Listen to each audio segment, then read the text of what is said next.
After taking the transport lift to the docking station, where the construction on exovol would commence, the doors to the docking station opened to a flood of faces. Dozens and dozens of them. There had to be at least 100 there. Mika stepped off the elevator and began walking towards the massive gathering of individuals from basically everywhere, in countless worlds and regions. She did her best to approach with authority, making quick paces in that direction. As she approached the crowd, saying, "Move aside," and stepping directly through them as they parted as she approached. Doing as they were told, Mika walked through effortlessly, with Raimi right behind her. The construction dock was absolutely massive.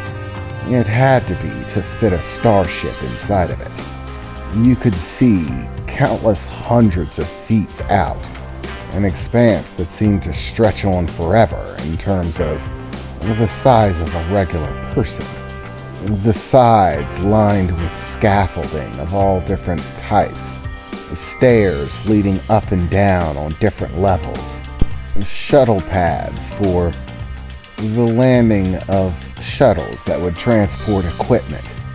Absolutely massive pieces of equipment all around, all for the construction and repair of starships.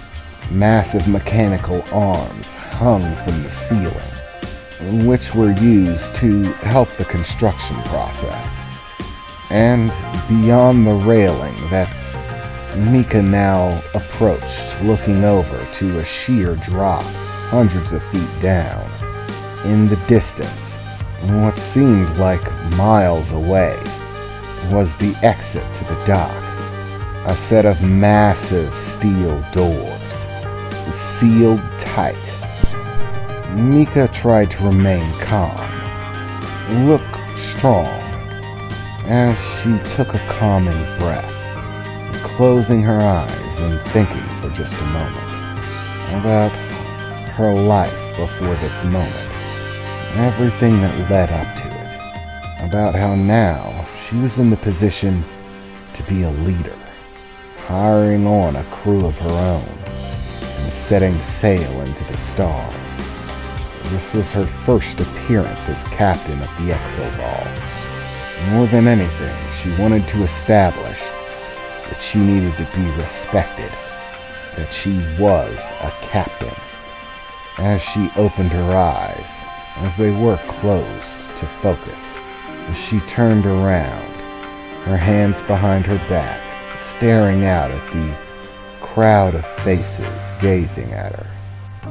"Hello," Mika said, speaking loudly so that everyone could hear. "I am Captain Mika of the starship Exovol. All of you gathered here are applicants hoping to find work aboard a starship.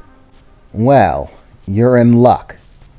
The starship Exovol is in need of a great number of crew members. So, if you have what it takes, there's a good chance that most of you are going to be accepted as crew members.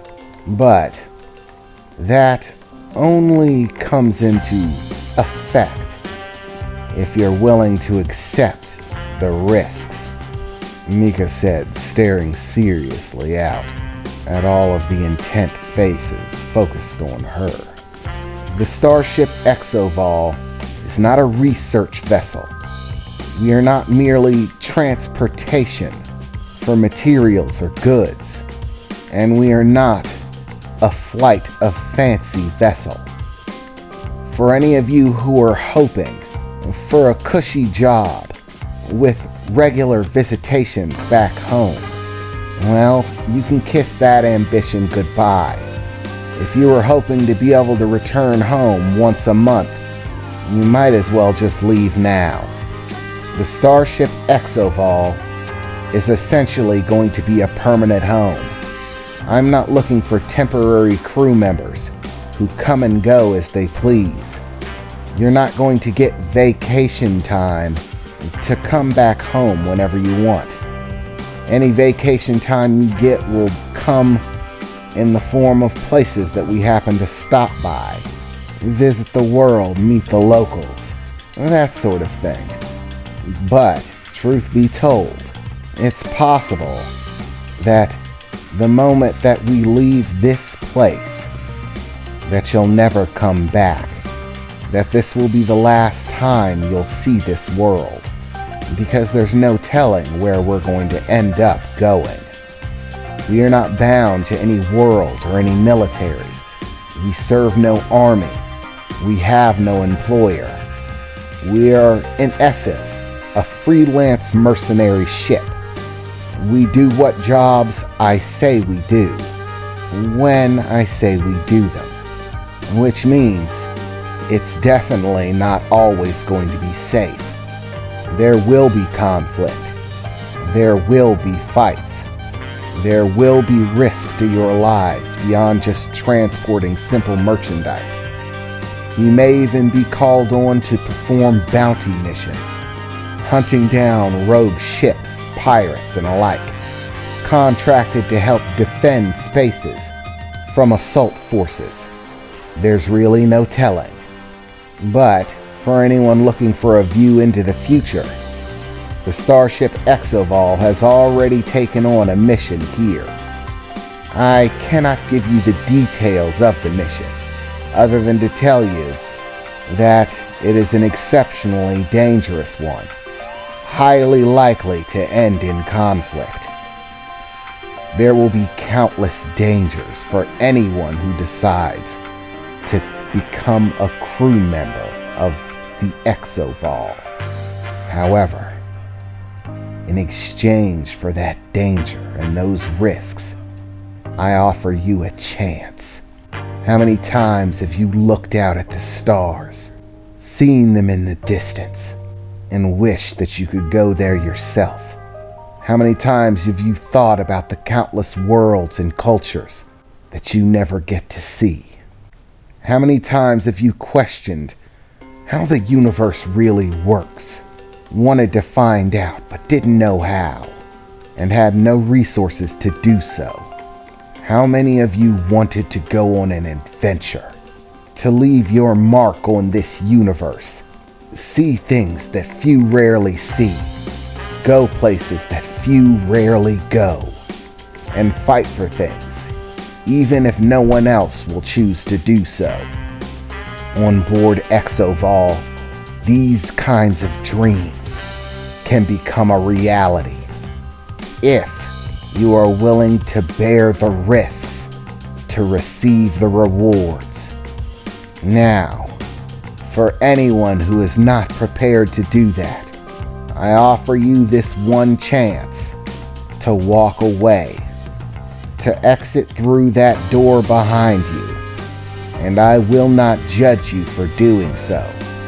But for anyone who wants more, who truly dreams of a life among the stars, then to you, I say stand fast, salute, and find acceptance and a new home aboard Exovol. You may make your choice now, Mika said, staring out into the crowd of faces, as slowly some members began to exit the group. A fair amount of them, walking out of the crowd and beginning to head back towards the elevator, the lift that transports you to other parts of the station. About a third left, but all of the others seemed to be standing fast. After about a minute, no one else was leaving the group. So, I take it those of you that have chosen to stay have given me your answer.